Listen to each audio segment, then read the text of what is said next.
1955, I believe, it was an all-American city. And then over the years, it began to deteriorate. We came back in 1971, and much of the city was going through turmoil. I remember going particularly down East Parmenter. It was one of the areas where all of the houses were boarded up, many of them falling apart.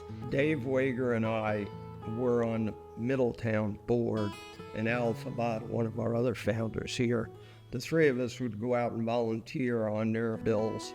We saw the need in Newburgh was at least as great or greater than Middletown. I think it was June 17th where we had 77 people showed up at the Mount. We then started the process to become an affiliate in Newburgh.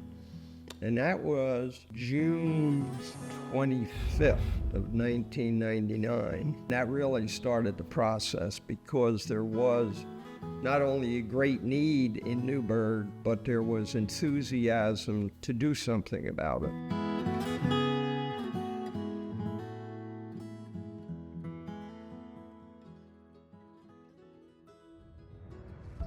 They were going to start doing women's bill, and we could get $20,000 if we could get 80% of the women to be the builders. And women came out, I mean, it was just amazing. They were from every walk of life. Some were attorneys, some were teachers, and some that wanted to just help the community. I've made the best of friends here. I unfortunately fell down my steps and I broke my scapula, a couple of years ago. Everybody said if you need help, they're your best friends. People like John Olson, who came in and taught me how to tile a bathroom in the morning, and then we could share it with other people. I do a lot of paint. I can fill a hole in the wall. I learned something that I never knew how to do. I learned how to spack them. We were all at the age where we were having hot flashes.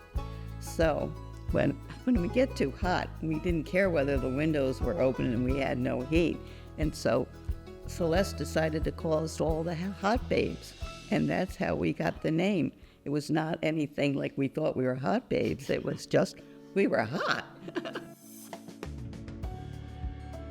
One of our founding board members was Pastor George Palmer of First Congregational Church. And as we started to work on the 3 sites every Wednesday and Saturday, he and his parishioners said, why don't you come to our church, have a coffee break, warm up, because we started in October. That's how our coffee breaks began. It's a great gathering point for people to meet and not only learn about what may be coming next, but to see what their other friends are doing at other sites. For us, it's an essential part of who we are at Habitat Newburgh. The Builders Blitz, again, Habitat wanted to start doing those. We had builders on our board, so we did the first Builders Blitz up on the Heights. One of the coolest experiences that I had with Habitat is when we put 2 houses together in 5 days. I did a couple of those, so it was just amazing. Remember that first one? They were working at 10:30 at night trying to get the framing up, and there was a few neighbors complained, but because it was a little loud. But anyway, it got done. So then within a week, you have electricians, carpenters, plumbers, masons. They're crawling all over each other, working together.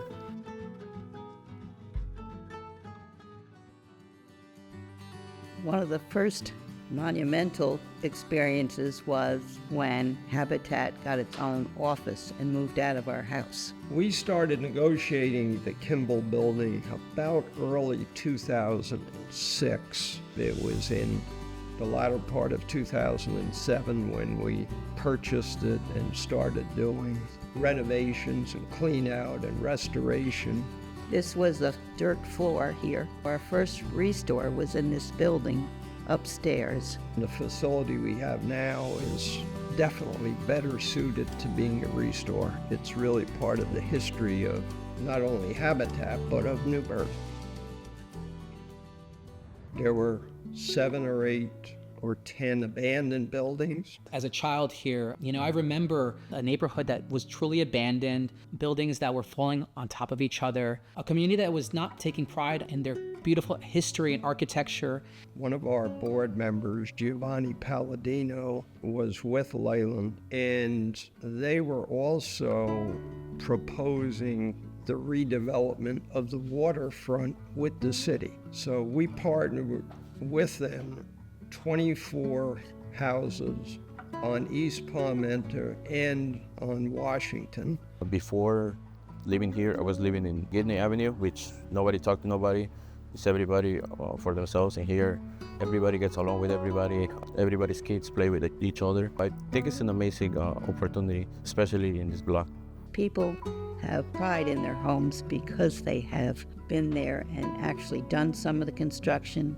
They've learned through habitat classes how to maintain it. Believe it or not, the first house that I worked on when I was part of the program, the one that I own, I didn't know it was gonna be my house, but I did everything. I did flooring, painting, the cabinets in the kitchen. You walk down East Parmenter today, and it is truly one of the things that I think that we could be most proud of, is that we have built a community, a flourishing community that is just so vibrant, so diverse. I feel like I'm teaching my nephews, the next generation, hey guys, we can do this. We can be homeowners. It's not only, oh well, it's a place to live. No, it's something that you actually worked on every day and keep on working every day.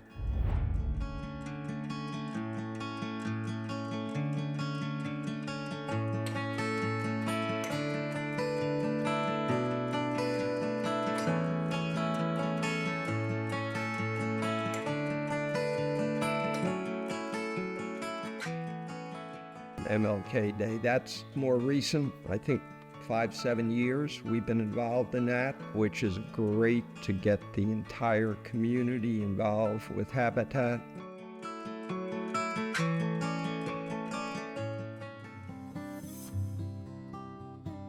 The incredible people that came to support anything we did along these 25 years have really made the difference. A number of other companies have become very involved with Habitat and doing a lot of team building. There are many more businesses out there that can become involved with us and would just help us to grow.